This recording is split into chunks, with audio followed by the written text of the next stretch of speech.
In today's lesson, we're going to be evaluating roots and rational exponents. We'll start off with dealing with roots. Now before, the only type of root we dealt before with is a square root. And now we're going to deal with all different types of roots, where the root is denoted by the n inside, or known as the index of the radical. So this is called the index, and that tells you what type of root we're looking for. And the a inside the radical is called the radicand.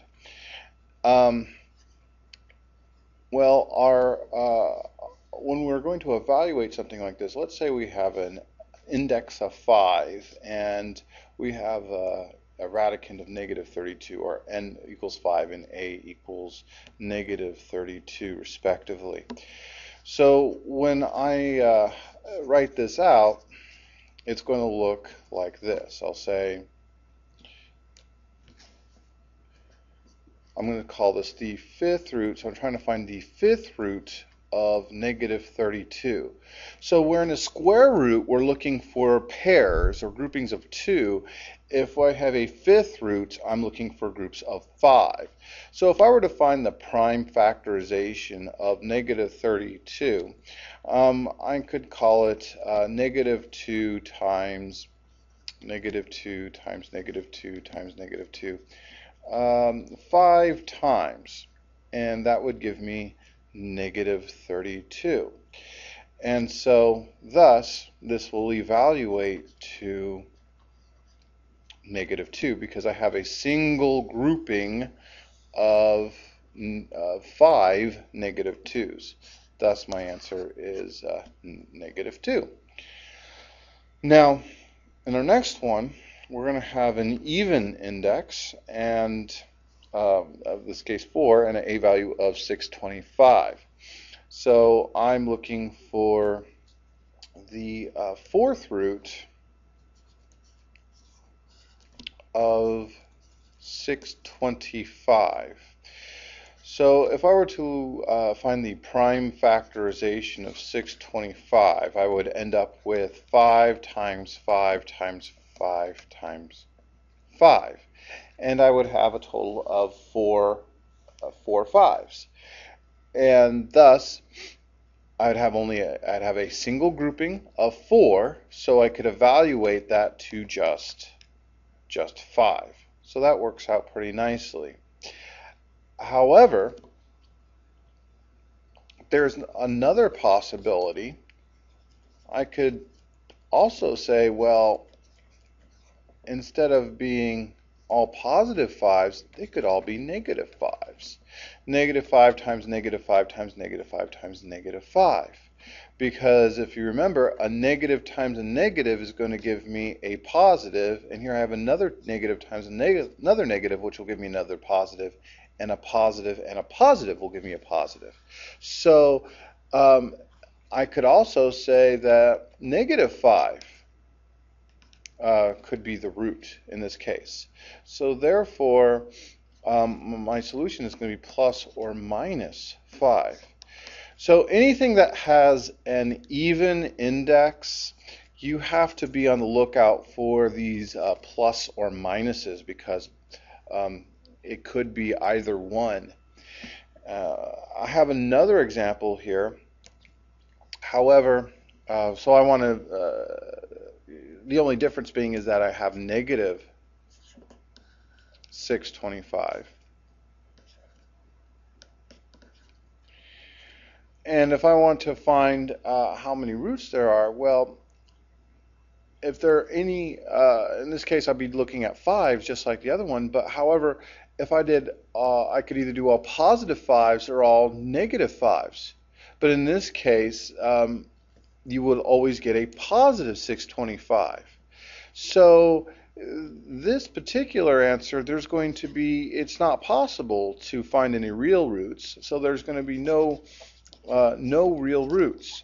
And that's because I have an even index and I have a negative radicand, because as I already had shown here, that I'm going to end up with a positive, and here I'm going to end up with a positive. So it's impossible to get a negative. So really, there are no real roots. If I were to sincerely just evaluate this, then I'd take care of the negative and by using I, and so we would end up with um, an imaginary possibility. So I could call this I and then square root. But I'm only concerned about real roots right now, so I'm not going to do this one. Now, when dealing with what rational exponents are, they can be synonymous with radicals. So if I have the square root of 9, another way I can write that is 9 to the 1/2 power. They're equal to each other. So if you enter the square root of 9, you would get 3, and then in your calculator you write 9 to the 1/2 power, you'll also get 3. So if I had a cube root of 9, then that would be the same as saying 9 to the 1/3 power. So we can generalize this statement as saying a to the 1/nth power. So the n being what the index was in our previous example. So an nth root of a would let m be a positive integer. So there's a couple properties we can use here. So for instance, if I had a to the m over n, note my m here, I could rewrite this as a to the 1 over n times m.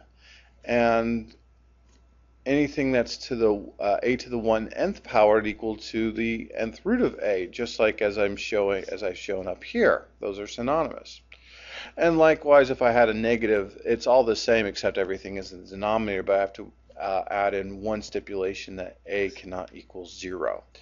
So let's take a look at this at work with actual examples. It may make more sense when we actually work one of these out. So I have 125 to the 2/3 power. And let's evaluate this, but let's do it without a calculator so we know the steps involved, because we can throw in variables as well. And it's important to know what this process is instead of just throwing it into a calculator. So I can rewrite this as 125 to the 1/3 power squared. And remember, I can reverse this process by using the power of a power product, and I would have 2 times 1/3, which would give me 2/3. And now, since I have 125 to the 1/3 power, I could, to the 1/3 power, I could rewrite this as this, the cube root of 125, and then I could square that. So I'm interested in the process and understanding how we could rewrite this and seeing how these are all interrelated. So then the cube root of 125 is simply going to be 5. And then we're left with a squared, and thus that's going to give me 25. So that's one way that we can evaluate something like that. Let's look at another one. This time we have 8 to the negative 4/3 power. So when I evaluate this one, I can evaluate it like as such. I can just say, oh well, this is the same as saying 1 over 8 to the 4/3 power, like so. And then I can go ahead and rewrite this as 1 over 8 to the 1/3 power, and then that to the 4th power, like so. Okay, so I'm not going to turn this into a radical. I could just evaluate this as 8 to the 1/3. Okay, here I was just showing you that you can rewrite it, and sometimes you need to do that. So this is just about understanding how these work. So then 8 to the 1/3 power is 2. So we'll be left with 2 to the 4th. And that's just going to give us 1 to the 16th. Okay? So understand the relationship of how we can rewrite the rational exponents that are fractional, like this, or this one we can rewrite well, like this, and then understand that we can, the relationship between a rational exponent and a radical, how they can be rewritten. Okay, so in our third example, we're going to solve. So let's do that. First thing is we want to isolate the in A. We want to isolate our variable. So I'm going to divide 6 into both sides, leaving me with x cubed equals. If I divide that, it should be 64 even. Okay. So then when I have 64, but it equals x cubed, well, what I want to do is I want to take the cube root of both sides, would be one way of doing that. And thus that would end up giving me